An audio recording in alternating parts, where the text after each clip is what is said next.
पप्पू यादव को धमकी देने वाले को बिहार पुलिस ने खोज निकाला। खुद को लॉरेंस बिश्नोई गैंग का बताया था। बिहार के एकमात्र निर्दलीय सांसद पप्पू यादव को हत्या की धमकी देने वाले आरोपी को बिहार पुलिस की टीम ने गिरफ्तार कर लिया है। वह पटना में नहीं बल्कि आरा में छिपा था।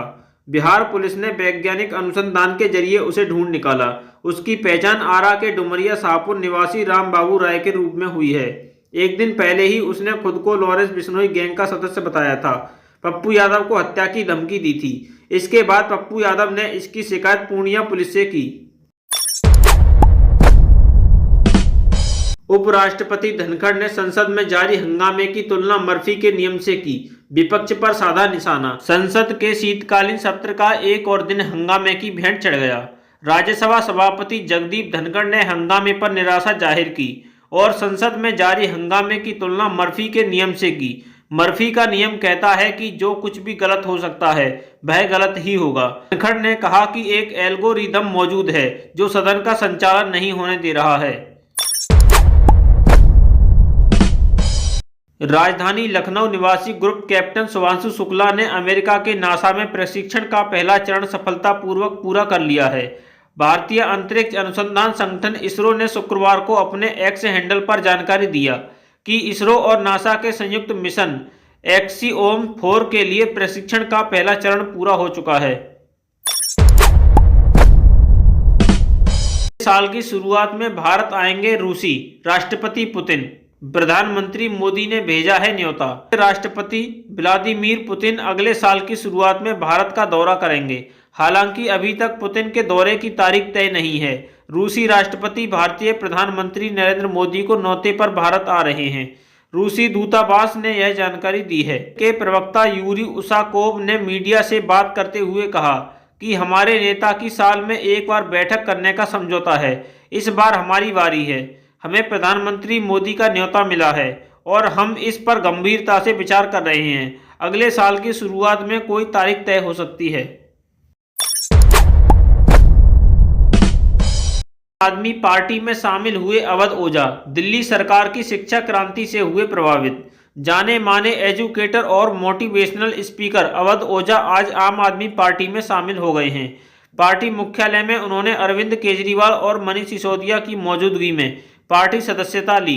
जानकारी तो यह है कि उनका टिकट भी फाइनल हो गया है। दिल्ली विधानसभा चुनाव में अवध ओझा चुनाव लड़ सकते हैं।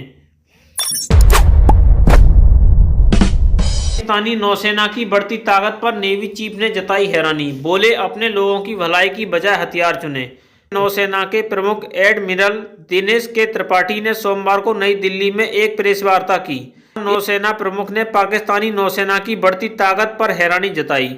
नौसेना प्रमुख ने कहा कि हमें पाकिस्तान की नौसेना का अचानक से बढ़ती ताकत के बारे में पता है, जो अब 50 जहाज़ों वाली नौसेना बनने की राह पर है। उन्होंने अपने लोगों की भलाई के बजाय हथियार चुने हैं। वहीं पाकिस्तान की बढ़ती ताकत पर नौसेना प्रमुख ने कहा कि हम किसी भी चुनौती से निपटने के लिए पूरी तरह तैयार हैं। की रेस के बीच भाजपा का बड़ा कदम, इन दो दिग्गज नेताओं को बनाया पर्यवेक्षक। महाराष्ट्र में हुए विधानसभा चुनाव के परिणाम को सामने आए हफ्ते से ज्यादा समय बीत गया है। महायुति गठबंधन यानी भाजपा, शिवसेना और एनसीपी के बीच अब तक ये फैसला नहीं हो पाया है कि राज्य में मुख्यमंत्री पद किस नेता को दिया जाएगा। हालांकि इस बीच भारतीय जनता पार्टी ने बड़ा कदम उठाया है। पार्टी ने महाराष्ट्र के लिए निर्मला सीतारमण और विजय रूपाणी को केंद्रीय पर्यवेक्षक के रूप में नियुक्त किया है। फिलहाल दिल्ली नहीं जाएंगे किसान। इस हफ्ते मुख्य सचिव से मीटिंग होगी। नोएडा से हजारों की संख्या में किसानों का आज दिल्ली कूच शुरू हो गया है। किसानों के दिल्ली कूच की वजह से नोएडा के कई इलाकों में भारी जाम लगा हुआ है। एक्सप्रेस पर कई किलोमीटर लंबा जाम है। किसानों का मार्च आज दोपहर महामाया फ्लाईओवर के पास से शुरू हुआ है। पैदल और ट्रैक्टरों पर बैठकर किसानों का विशाल समूह आज दिल्ली की ओर बढ़ रहा है। दिल्ली नोएडा बॉर्डर पर पुलिस ने बैरिकेडिंग की थी ताकि किसानों को दिल्ली जाने से रोका जा सके। अजमेर में था महादेव का मंदिर, शिवलिंग पर टपकता था पानी। 1841 की इस किताब में ख्वाजा मोइनुद्दीन चिश्ती को लेकर भी हुआ बड़ा खुलासा। अजमेर में ख्वाजा मोइनुद्दीन चिश्ती की दरगाह को लेकर यह दावा किया जाना है कि इसे हिंदू और जैन मंदिरों को तोड़कर बनाया गया था। इसके बाद से इस दरगाह की चर्चा चारों ओर है। इस दरगाह के सर्वे की मांग वाली याचिका अदालत ने स्वीकार भी कर ली है। ख्वाजा मोइनुद्दीन चिश्ती की दरगाह को लेकर हो रही तमाम चर्चाओं के बीच इस इतिहास में भी झांकना जरूरी है। संभल जाने से रोकने पर कांग्रेसियों और पुलिस में झड़प। अजब राय बोले, प्रतिबंध हटने के बाद जाएंगे। यूपी कांग्रेस के प्रदेश अध्यक्ष अजय राय आज संभल जाने का प्रयास कर रहे हैं। उनके साथ दर्जनों कांग्रेस नेता वहां जाने के लिए पहुंचे हैं। पुलिस ने उन्हें पार्टी कार्यालय के गेट पर ही रोक लिया। कार्यकर्ता पुलिस व प्रशासन के खिलाफ नारेबाजी करते हुए हंगामा कर रहे हैं। पुलिस के अलावा 2 गाड़ी पीएसी भी बुलाई गई थी। अखिलेश यादव का तंज, बोले अपराधियों ने यूपी में कानून व्यवस्था के बैग में हाथ डालकर सब कुछ खाली कर दिया। सपा अध्यक्ष अखिलेश यादव ने भाजपा सरकार पर निशाना साधते हुए कहा कि भाजपा राज में बड़े से बड़े हाथ साफ कर रहे हैं और छोटे भी कम नहीं हैं। वो भी हाथ साफ करने का कोई मौका नहीं छोड़ रहे हैं। अपराधियों ने भाजपा सरकार में उत्तर प्रदेश की कानून व्यवस्था के बैग में हाथ डालकर सब कुछ खाली कर दिया है। अखिलेश यादव प्रदेश के कानून व्यवस्था को लेकर भाजपा सरकार पर तंज कस रहे थे। कन्नौज में एक महिला अपनी बहन की शादी से लौट रही थी कि रास्ते में नकाबपोश महिलाओं ने उसके बैग से जेवरात पार कर दिए। अखिलेश ने इस घटना को आधार बनाकर भाजपा पर निशाना साधा है। अफेयर में 9वीं की छात्र का कत्ल, गांव में तनाव, कई परिवार घर छोड़कर भागे। घटना स्थल पर मिला ये सामान। प्रयागराज के उतराव थाना क्षेत्र के सराय इस्माइल लाला का पूरा में शनिवार रात 9वीं के छात्र की प्रेम प्रसंग में फावड़े से प्रहार कर हत्या कर दी गई। इससे पहले गला भी दबाया गया था। घर से करीब 200 मीटर दूर खेत में उसका शव मिला। मौके से प्रियंका के पिता का मोबाइल फोन, चप्पल और फावड़ा बरामद किया गया है। मामला 2 समुदायों से जुड़ा होने के कारण गांव में तनाव है। पुलिस तैनात की गई।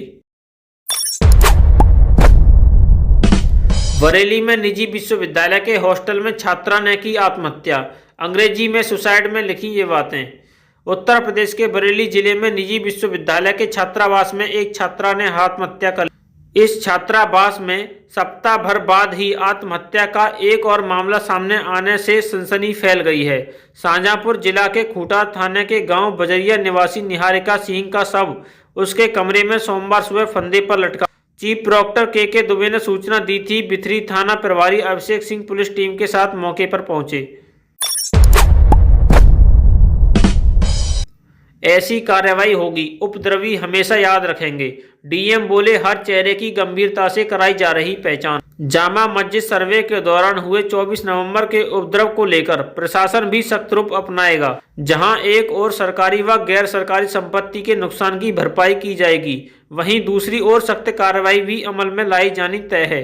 डीएम डॉक्टर राजेंद्र पैंसिया ने बताया कि उपद्रवियों ने आम लोगों का भी काफी नुकसान किया है।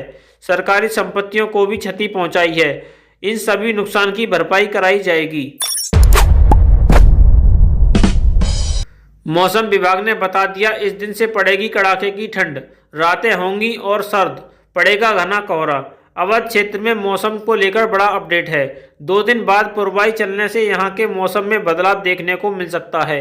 रातें और सर्द होने वाली हैं, वहीं घना कोहरा भी छाए रहने की उम्मीद है। मौसम विभाग ने लोगों को समुचित व्यवस्था कर लेने के लिए अलर्ट किया है। राजधानी लखनऊ में रविवार को दिन भी अच्छी धूप खिली। दिन के तापमान में हल्के उछाल से दोपहर में थोड़ी गर्मी महसूस की गई। मौसम विभाग का कहना है कि अगले 3 दिन में मौसम और तापमान में कोई बड़ा बदलाव होने का आसार नहीं है। यूपी कॉलेज के छात्रों फूका वक्फ बोर्ड का पुतला, परिसर को वक्फ संपत्ति बताने का मामला। वाराणसी के यूपी कॉलेज के छात्र वक्फ बोर्ड के खिलाफ आंदोलित हैं।